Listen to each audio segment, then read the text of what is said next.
আজকে আকাশের অবস্থা দেখতেছেন, বৃষ্টি আসবে। একদিন আল্লাহকে জিজ্ঞেস করলো মুসা নবী, হে আল্লাহ, আপনি খুশি হলে কি করেন? আমার আল্লাহ জবাব দে, হে মুসা কালিমুল্লাহ, আমি খুশি হলে একটু একটু বৃষ্টি নাজিল করি। তখন আবার জিজ্ঞেস করলো, হে আল্লাহ, এর থেকে বেশি খুশি হলে আপনি কি করেন?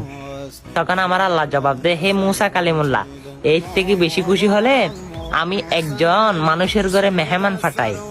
তখন আবার জিজ্ঞেস করে, হে আল্লাহ, এর থেকে বেশি খুশি হলে আপনি কি করেন?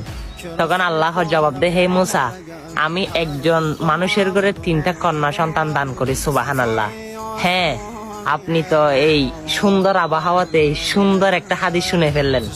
কি আপনার মতো ভাগ্যবান এই সকালে আর কেউ হতে পারে না আমার মনে হয়। ভিডিওটা শেয়ার দিয়ে সকল মানুষকে জানিয়ে দেন না। আরে ভাই, হয়তো আজকের দিনটা উসিলা করে আমার আল্লাহ আপনাকে কবুল করতে